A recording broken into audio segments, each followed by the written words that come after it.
On today's video, we're discussing survival e-bikes. And Chris and Tyler have been kind enough to join us from Trek Bicycle, Ormond Beach. Really appreciate y'all's time. Absolutely. Could you tell our audience a little bit about your background with bicycles and e-bikes? Absolutely. So my name's Chris. I manage the Trek Bicycles here in Ormond Beach. I've been a product tester in the cycling industry for the last 14 years. I've been out to Utah testing bikes for various manufacturers. Have extensive product testing in the ski industry for 10 years before that. I've had a chance to ride just about every major manufacturer of an electric bike on the market today. Yeah. And I'm Tyler. I'm the service manager of Trek Bikes in Ormond Beach. I've been racing bicycles for about 10 years and been servicing bicycles for about 7. It's been awesome. So the question is, why would we consider e-bikes as a survival tool? Survival e-bikes. So the three of us, we put together a list of 8 points. The first one is that, again, we don't want to preach at our audience too much, but many Americans are not in good condition and can't travel long distances, whether it's on foot or bicycle. So an e-bike allows you to lay down a lot of miles in a short period of time. Chris brought up a good point. So tell me about, if somebody was injured, Chris. Yeah, so say whatever happened, you sprain a knee, twist an ankle, it becomes very difficult to pedal a bike at that point in time. So there's a lot of e-bikes on the market today that are equipped with a thumb throttle or twist throttle, which allows you to basically ride it kind of like an electric motorcycle. So in the event of an injury, you can still get yourself out of a situation into a safe place. Man, that's a great point, Chris. So let's say we're utilizing it for that purpose, Tyler. What's the speed range on these things? So you're looking about 20 to almost 30 miles an hour on most electric bicycles. Man, that's laying down some speed then. Absolutely. Yeah, right on. So, Chris, you brought up another point. You referred to it as utility transportation. What's that mean? Yeah, so most electric bikes are going to be either come equipped or be equipable with racks that can carry 50 to 80 pounds front and rear. That allows you to transport a lot of goods without having to take a toll on your physical conditioning, relying on that motor of the bicycle. Child carriers too, right? Absolutely. Yeah, okay, cool. So you also brought up another point, Chris. You can move quietly. Correct.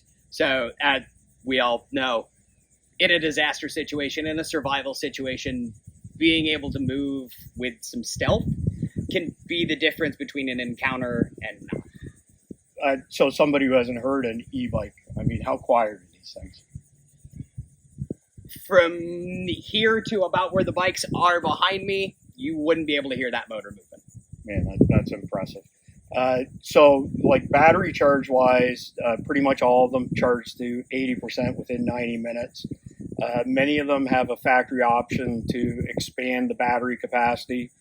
So some of them are over 100-mile range. And, Tyler, whether the electric motor is working or not, can we still use these bikes? Just like a regular bicycle. Some of them will have more drag than others, but you can absolutely still pedal these just like regular bicycles. So multi-purpose. The first survival e-bike class that we're looking at is the best value class. This is the Ecotrick Super Tornado, $999. Chris, why did you choose this, the best in class, for the value class? That's a great question. So out of all the bikes we tested today, this thing comes in under $1,000. So obviously a lot of bike for the money, but it's one of the only bikes we've tested that has a full suspension. So it's a little bit more rider comfort than the hardtails that we've looked at. The other standout feature for me was the braking performance on this bike. It is far better than I would expect on a bike at this price point, electric or otherwise. It was really good. The last thing is this does have the twist throttle that we talked about. So just a little twist and you're down the road. So in the event of that injury, anything like that, you're tired, whatever the case may be, this thing's got your back. Rider impressions? And while we're riding the bike, it is super comfortable with that full suspension. So not only do you get the comfort up front, you actually get it while you're riding the bike, which is really nice. And with that thumb throttle, if your pedals are in a situation where you're not necessarily able to give it a full torque on the pedals, you can twist that throttle and really get out of any situation.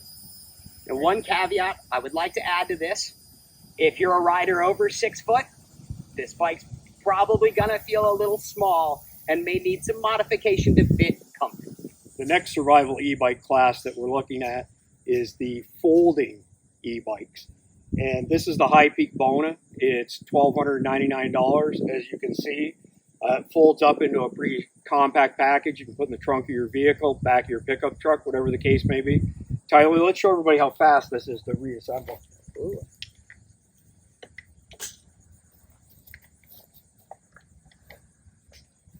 That's it.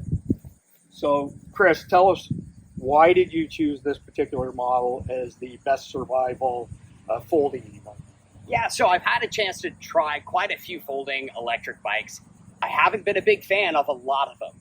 They have play side to side. They just don't feel really stable and solid. These guys have really come out with a nice product. The way the frame's designed, the ride's really sturdy, really stable. It feels like you can move some weight over some pretty rugged terrain. It's compact, it's convenient. Twist throttle on this as well. It's an awesome bike. Rider impression. And while we're riding it, the brakes aren't nearly as good as the other one, but they still stop you very well. You are able to twist that throttle and get out of the situation just like the other one. But the difference with this one, you're able to be a little bit more nimble. With those smaller wheels, it definitely turns in a lot tighter, and you can get into some, get out of some pretty sticky situations. The next class we're looking at is the best all-around survival e-bike. This is the Ecotrick Nomad one. It's $1,449. The construction of this bike looks to me to be super high quality. But Chris, what were your impressions of this bike? Yeah, so the reason that this for me was the best all-arounder, it's not a master at any one thing, but it does everything pretty good. It's got mid-level components, so down the road when it's time for maintenance, it's a little less expensive to replace some of that stuff. It also just looks stunning. A cool feature that we normally only see on more expensive bicycles is this cutout in the fat tire rim. That helps reduce rotating mass. You're getting better range, better handling, and better power delivery. Yeah, I mean, for me, it's the total package is just really good.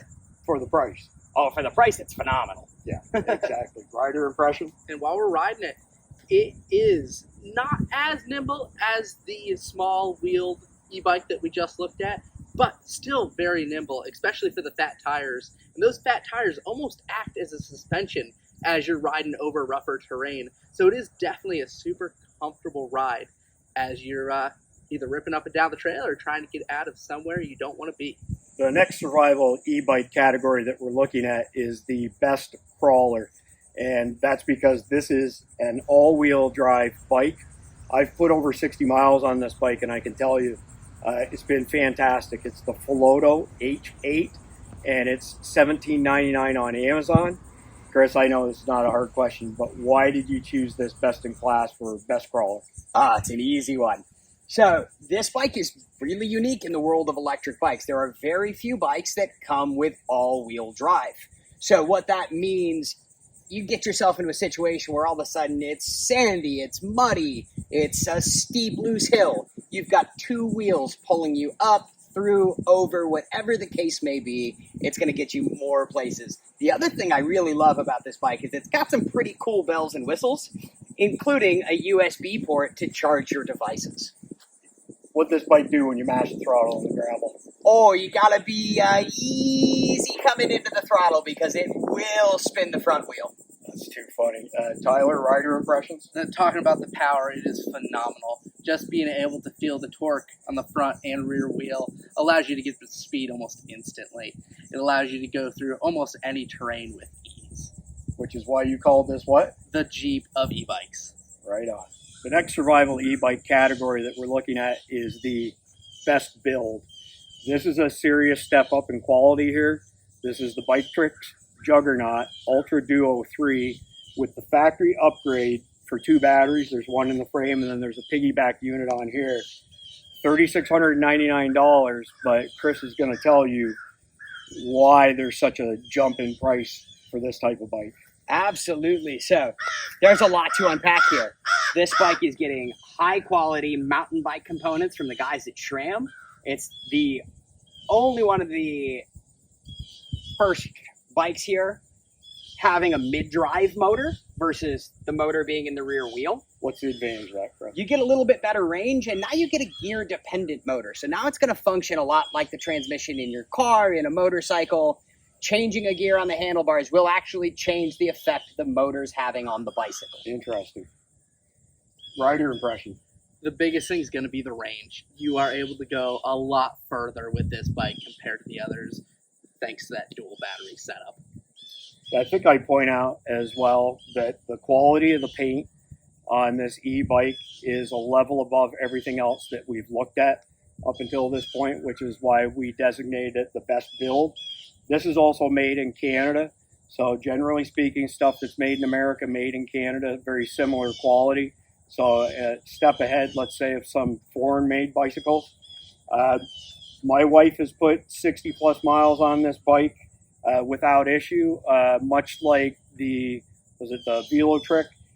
We've got the cutouts in the wheels as well. So coming from a background in drag racing, 1 pound of static weight equals, 1 pound of rotating mass equals 7 pounds of static weight. This thing is the smoothest bike of them all. And actually, Tyler and I were discussing that as we were pushing it around. But again, this is the Ecotrick Juggernaut Ultra Duo 3. One thing worth adding here, too. This is one of the few bikes in our test today that is equipped with a thumb throttle versus the twist and go throttle. So in the event of a wrist injury, anything like that, again, you've got a little bit more mobility with a bike like this. Great point, Chris. I mean, really, at the end of the day, survival situations many times mean that somebody's got an injury. So, yeah, can't thank you enough for pointing that out during our discussions. So, the last couple bikes we're going to look at, survival e-bikes, we're now into the Mercedes class. These are the best of the best, super high end.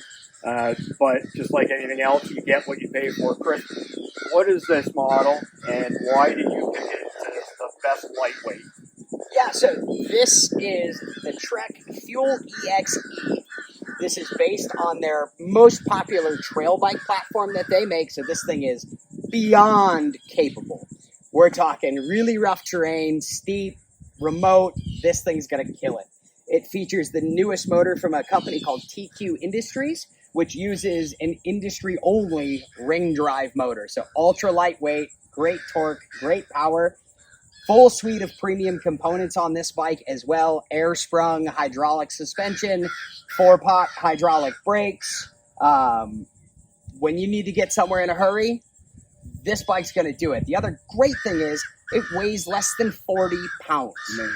So when you got to get your bike into a hidey hole, that's the bike you want to carry up a flight of stairs. Right on. Rider impression? And while we're riding it, it is almost hard to realize that you are on an e-bike weight-wise. It is just so unbelievably lightweight.